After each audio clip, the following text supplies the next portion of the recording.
You're welcome back from that quick timeout. It's still Daybreak here on Trust TV, and it's time for us to go into our phone-in or call-in segments, like we would call it.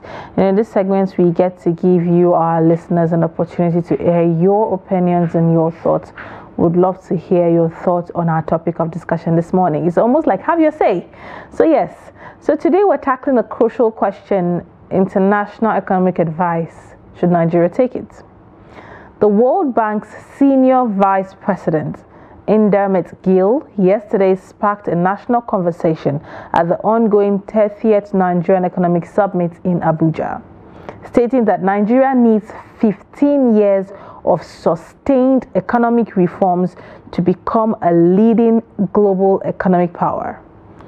With Nigeria facing a 32.15% inflation rate, largely due to fuel subsidy removal and foreign exchange market unification, many are wondering if the World Bank's advice is actually a solution. Gill emphasized that these reforms will reverse the 10 trillion naira lost to fuel subsidies and multiple exchange rates, benefiting only the elite. However, implementing these reforms won't be easy. So, should Nigeria take the World Bank's advice? Because we're already seeing the ripple effects of these reforms at the moment in the economy. Cost of things are skyrocketing and tripling as the day goes by. The cost of fuel is affecting, the removal of subsidy is affecting the cost of fuel. Unification of the exchange rate is affecting the naira dollar, and all of that in turn is affecting the cost of living in the nation, because we have a country that is dependent on import and not manufacturing. So should Nigeria take this advice at this point in time? Now, we want to hear from you. Join the conversation, share your thoughts. Should Nigeria commit to 10 to 15 years of economic reform? Will it lead to stability and progress, or is it just a recipe for more hardship? Call in, send a WhatsApp message to the numbers on your screen, and let your voice be heard. Throughout this segment, we'll be discussing the pros and cons of the World Bank advice and what it means for Nigeria's economic future. So do well to call in and let's hear your thought. The numbers are rolling on your screen, and we'd love to hear what you think. Should Nigeria keep taking this economic advice from the World Bank, seeing the current impact it's having on the economy at the moment and what people are going through? Now, the World Bank has highlighted the need for ongoing investment in infrastructure, healthcare and education to support inclusive development and reduce poverty, which remains a significant issue with over 109 million Nigerians living below the poverty line. In addition, the bank has provided a $2.25 billion in financing to help Nigeria stabilize its economy and expand supports. Now, looking at the pros and cons of this. One of the pros of the economic reforms, which we said we're actually going to talk about in the course of the show, is first of all, these reforms are spearheaded by the government in partnership with the international organizations like the World Bank and the IMF, and they are intended to address deep-rooted structural problems in the economy. These reforms, like we mentioned earlier, include removal of fuel subsidy, exchange rate unification, tax reform, and they are designed to reduce fiscal pressure, increase transparency, and stabilize the economy. But we are seeing what is happening in the economy. Do you think Nigeria should keep taking this economic advice from the World Bank? You know, now on the other hand, they are expecting that the path is definitely going to be fraught with challenges, which is what we're facing. But before we go on, let's quickly take this call. Good morning. What's your name and where are you calling from? Good morning. My name is Gabriel and I'm calling from Benue State. Gabriel, good morning. Thank you for joining us from Benue State. How is Benue this morning? Benue is fine. All right, go ahead. Do you think Nigeria should keep taking international economic advice? My answer is no. Reason being that most of the people, those international agents that are giving Nigeria so-called advice, they are the enemy of Nigeria.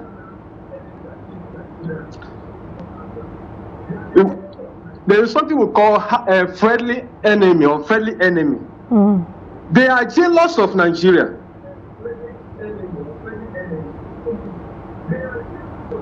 Okay. Nigeria, we are so blessed with human resources. We have people who are well endowed with knowledge, sound knowledge, academic knowledge. We have economists in Nigeria for that, for goodness sake. Nigeria, we should make use of our own people. We don't need them. They don't mean well for us. They want to continue enslaving us. Enough is enough. We are independent nation. We are no longer in captivity. We should make use of our own. We have a professor in economics and all of that. We should make use of our own people. We should forget about their so-called advice. They don't mean well for us.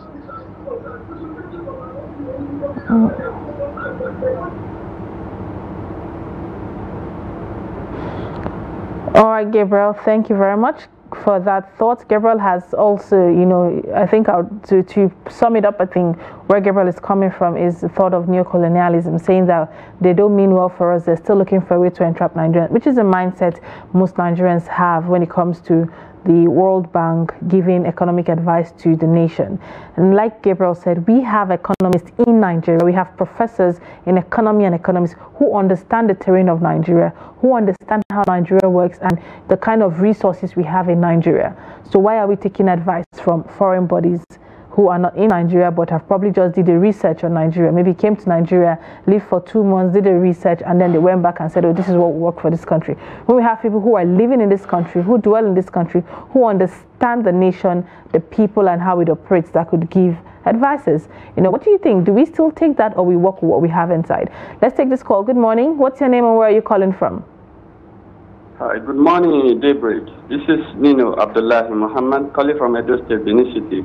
I didn't get the first name, but I got Abdullahi Muhammad. Abdullahi Nino Muhammad, calling from Edo State, Benin City. All right, thank you for joining us all the way from Edo State to Abdullahi Nino Muhammad. Go ahead. What's your take on our topic of discussion this morning? Okay. So my point of view on how I believe in Nigeria today, I will quote this to be no. Our problem now is not economic, it's not international advice. That is not our problem. So I will say no to that. So I would like to say some line. I wouldn't mind if I'm on live this morning. When a nation fails to understand its problem, you can never solve the problem. The problem Nigeria have is not economical problem. We have problem in our leadership. So if you are 100, if you are 99%, you are looking for 100, and the 100, you are the one hitting the 100. You can never find the 100. That is what the nation is facing. The economical system of today, if I should quote it to you, is still up to 100, despite the looting and all. So if Nigeria can come together in one unity to fight the leaders, now leaders are our problem. We're so set to go free and be a better nation. I will send it now. If in those days, they used to tell us that a slave is entitled to 2 square meters, if I say by the law. But in Nigeria's situation now, the citizens of Nigeria are... Hello, Nino, are you there?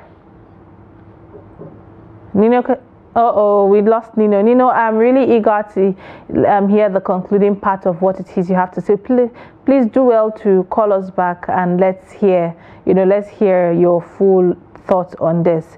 No, but like what Nina said, he said that it's beyond what Nino said is it's beyond economic problem. But before I continue my train of thought, let's take this call. Good morning. Good morning. How are you, my sister? I am fine. Ade from London. Ade, thank you for joining us this morning. Go ahead with your thoughts. Let's hear what it is you have to say. I have a different view. Okay. Yes, we might have a leadership problem. We ourselves are the problem of ourselves. You see, somebody's calling here said they should look for who have the best brain in Nigeria. It is true. What are they using the best brain for? Corruption, embezzlement. If international people or organizations are advising us, it's because they are far better than us. Tell me, which country in international that you put $100 or £100 in the bank, you come back in 1 year, your £100 is there. Put 100,000 in the bank in Nigeria, come back after 1 year, it won't mean anything. Because they'll be deducting different type of things. And nobody is talking about it. So is that intentional causing it? We have best brain. What are we using the brain for? So if Dangote is advising somebody, a businessman in Nigeria, now he will listen because Dangote is a successful man. So if international are advising us, we should take it because they are far better than us. They don't need anything from us. They have made it already. So people criticize that we should do our things. We have been doing our things. They are stealing our money, buying houses, property everywhere all over the world. There's a street in London, Bishop Avenue. Come and see houses there. The cheapest property there is 1.5 million. They're owned by Nigerians. And they're spending a year. What are you talking about? Listen to the international community. Copy for people who their life has been better. So that they will know our people, we are ripping ourselves up. They are embezzling money, do everything. You put them in ministry, they stole 100 billion, 550 billion. So is that international community? I know we have problem with leadership, but God will give us a good leader in Nigeria, and God will rescue Nigeria, and God will bless Nigeria. Thank you, my sister. Good morning. All right, thank you, Ade. Good morning. God bless Nigeria. Thank you for always ending your call on a positive note, still giving us hope that Nigeria can be better one day. Now, coming from Ade, he says it's okay. It's just like having an experienced elder brother who has crossed through a certain path before, and he's trying to encourage you or give you advice on how to go through life. It's okay to take that advice, but at the same time, it's okay to pick out and know what works for you. So yes, in as much as it's okay to listen to the international committee, it's also okay to know that, okay, this thing they are giving would not work for Nigerians because of the kind of economic environment we have in Nigeria. But you know, I think it's a two-way thing. Well, let's take this call. Good morning. What's your name and where are you calling from? Good morning, my sister at the studio. Good morning. Yeah, speaking to from Apple. I am speaking to Shamaki from Apple. All right, I didn't get your name, but Shamaki from Akwanga. Yeah. All right, thank you so much for calling. Go ahead with your thoughts. Yeah, you see, that is why we are in this kind of a situation, because inflation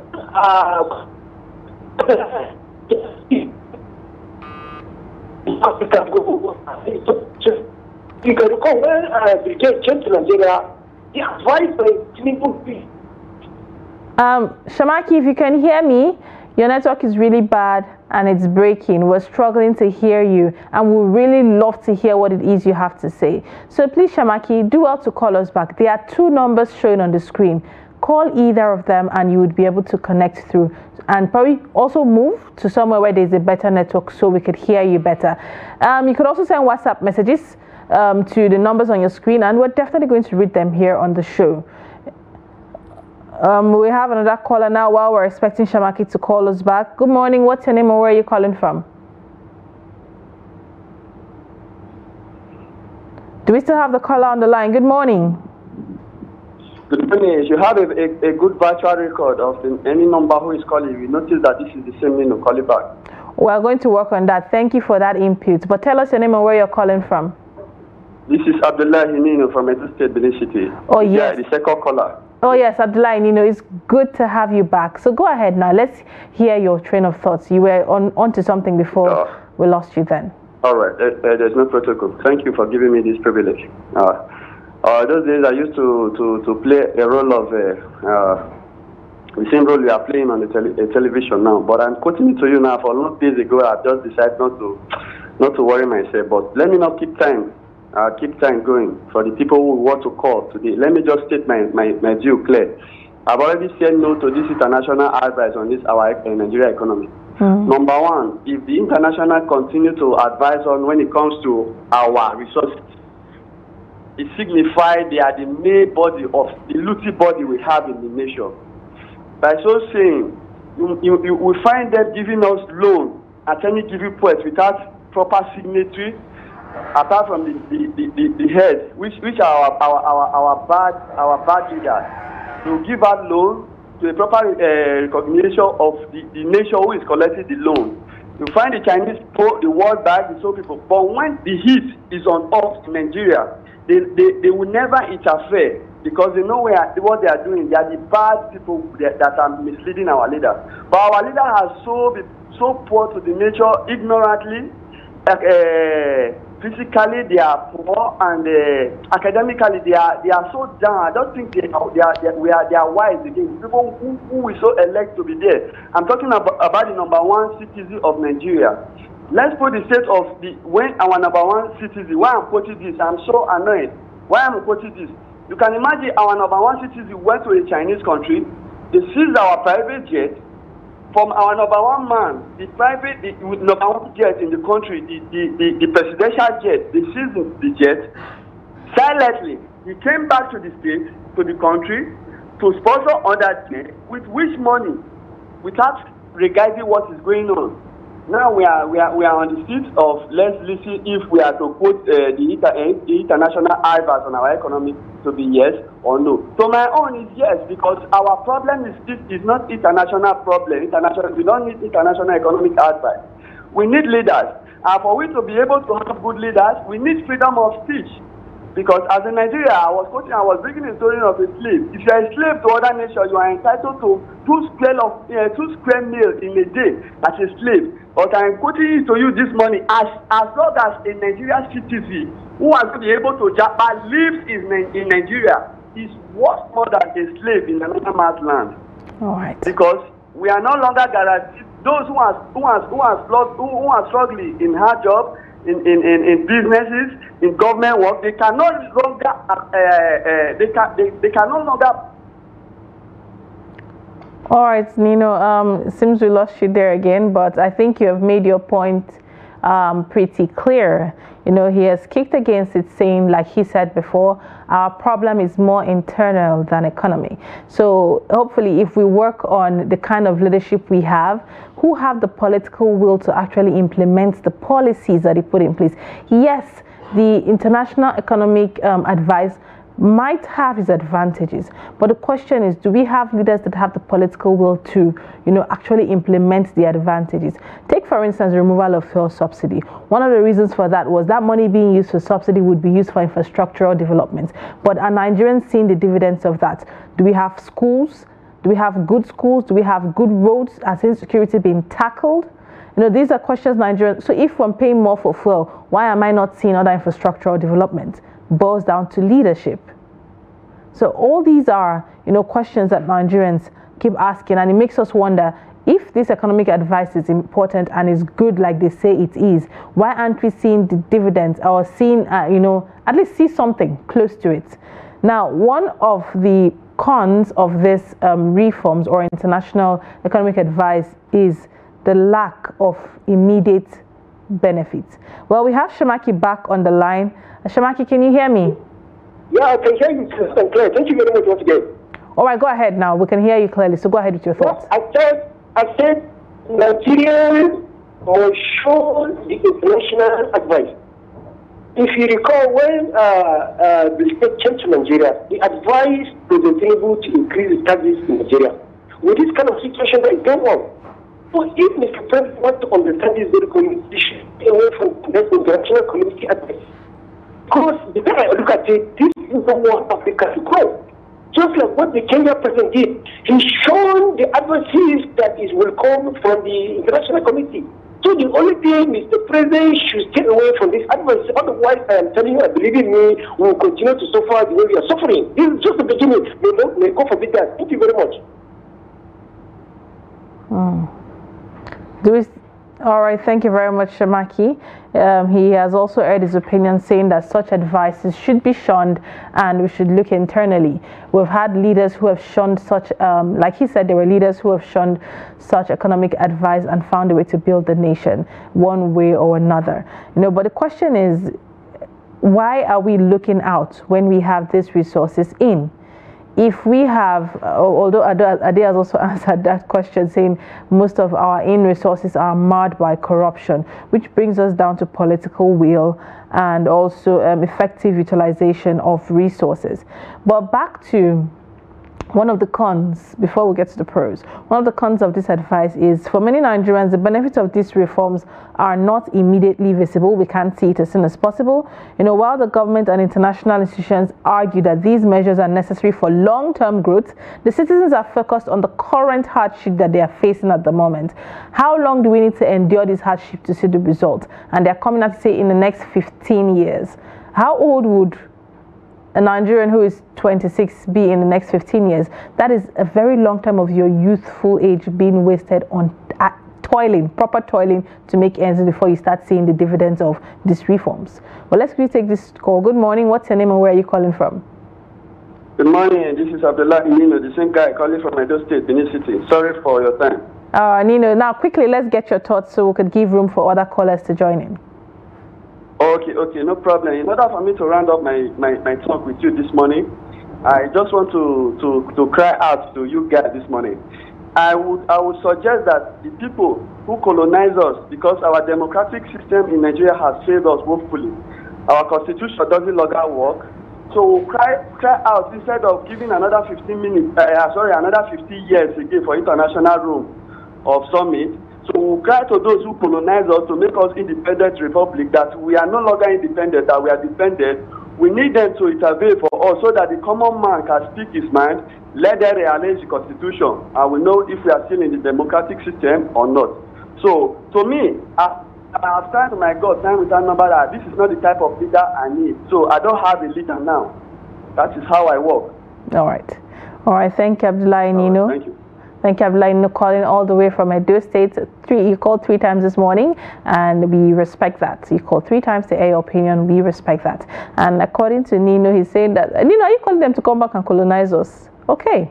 He's saying that they should come back and help us and rearrange the constitution since the country are still dependent on international opinion to run themselves. I mean, if we're independent, why do we need international economic advice? But like Ade said, this World Bank have done their international body and their economies are working. They're fixed there. So, I mean, it's okay for them to give an opinion on yours if you're willing to take. So I think it still falls down to the willingness of, the part of Nigerian government. But the question is, these reforms that they're suggesting, these fiscal reforms from the exchange rate to the removal of fuel subsidy and other fiscal reforms, how sustainable is it? Well, let's take this call. Good morning. What's your name and where are you calling from? I'm calling from Benue State. Okay, please, I didn't get your name. And can you turn down the volume of your TV set or step far away from it so the echo doesn't bounce back to us here in the studio? All right, we lost that caller. Please do well to call, and please, if you're calling, do well to turn down the volume of your TV set so that we're getting feedback here in the studio, and it won't help us here understand you better. If you want to listen to yourself, you will go back to our live stream at Trust TV News on YouTube, and you will listen to yourself. Well, let's take this call. Good morning. What's your name and where are you calling from? Good morning, sister. Good morning. Tell us your name and where you're calling from. My name is Hassan Chiroma. I'm calling from Jos. All right, Hassan Chiroma, how is Jos this morning? It's fine. All right, go ahead. Let's get your thoughts. My take is that we in Nigeria we are not in need of foreign advice. Our major problem in Nigeria is lack of humanity. In general, lack of humanity in general.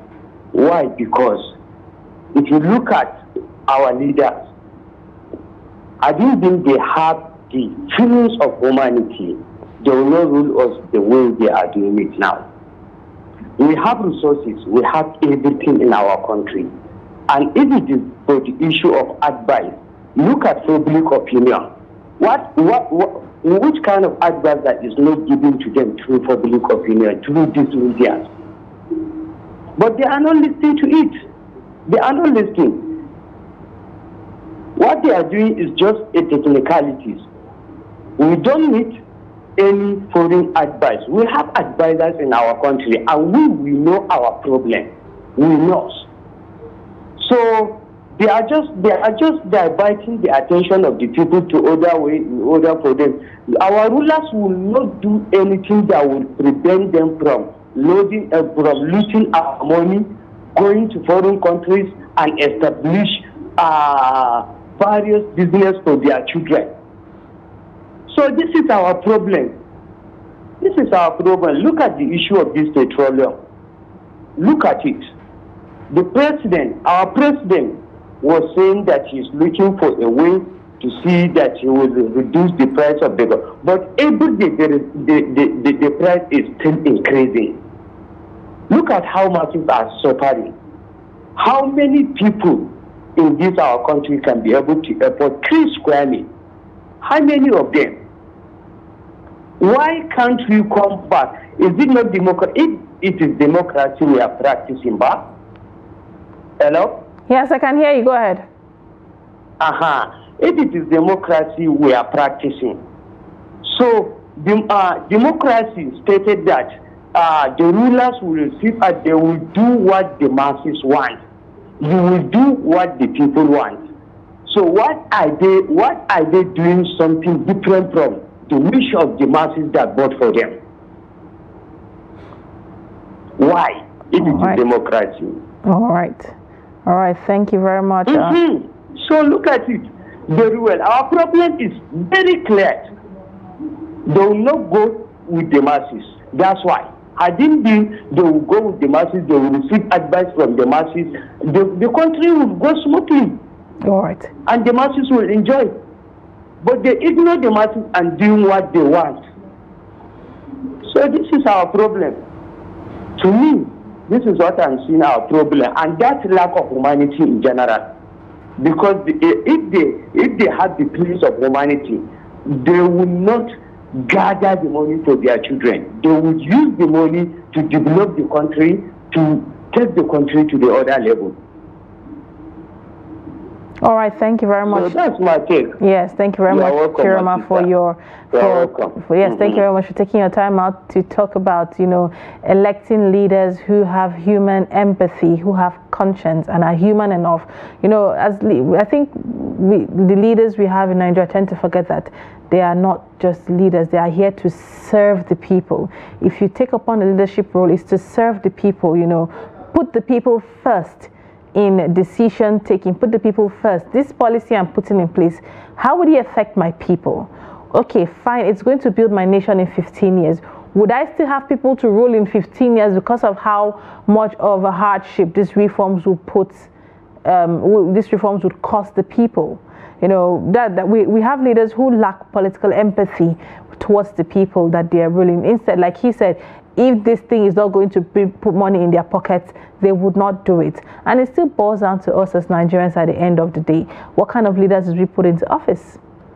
Come election, everybody seems to forget what happened the 4 years before and how people suffered, and you just take that little palliative at the moment, sell your vote and say, after all, it's not just my vote. After all, the vote will not count. But I promise you, if we Nigerians come out with one voice to vote, shun money politics, keep your money to yourself, keep your rice to yourself. I will not eat the rice for 4 years. The rice will finish in 2 months. So keep it to yourself and let me vote for the right leader that will put the country in the right state for me and my children and the generation to come to survive. Keep tribe and religion aside. We want leaders who care for Nigeria and not for just their tribe or their religion or, however it is. That is what Nigerians should always look forward to. But the phone lines are still open. We would love to hear your thoughts on it. Do you think Nigeria should keep taking economic advice from the World Bank and international economic advice? Do you think Nigerians should keep taking it? Now let's take our last call this morning before we go. Good morning. What's your name and where are you calling from? Good morning. I'm Mr. Patrick from Ikodekbene. Mr. Patrick from Ikodekbene. How is Ikodekbene this morning? I'm enjoying your discussion this morning. My contribution is that what is happening in Nigeria, not that we are too poor. This country is so rich in a way that every Nigerian is supposed to have 1 square meal or 3 square meal in a day to eat. But unfortunately, our leaders and our politicians lack conscience. We have so many economists in this country that can advise Nigerian government economically on what to do, not waiting for World Bank or IMF. Let them listen to our people here. They are playing politics, too much politics in Nigeria. People for them to have conscience how to govern this country. Let our Nigerians feel free and be happy. Thank you. Thank you, Mr. Patrick from Ikorekbane. Thank you for joining in at the last moment as our last caller for this morning. He has said that we should make use of what we have in Nigeria. Well, we've come to the end of this segment, but in conclusion now, no doubt economic reforms offer opportunity for potential growth and, stabilization of the country. But all of this depends on how well the government manages the transition and the resources gotten from it. Growth is expected. Difficulties are expected, but how well is the government handling this? These are things that we need to put in place. We need to understand to know, does the government have the political will to implement the outcome of these economic reforms? We've removed subsidy. Is the economic will there to invest the money in infrastructural development, to boost the manufacturing environment so we can be less dependent on forex and importing goods into the country? How well is our manufacturing environment going? How good are the road for transportation of even agricultural products? How well is the government using this money to invest in agriculture? How well is the government using money to build roads for these agricultural products to be moved from state to state to ease the life of Nigerians? All these are things that go beyond economic reforms, but down to the kind of leadership we have. Well, but we'll wait and we'll watch and see how it all plays out, and hope that God will bless Nigeria one day with the kind of leaders we truly deserve. Well, we've come to the end of this segment. When we get back, we'll be talking about agriculture. Do not go anywhere. We'll be right back.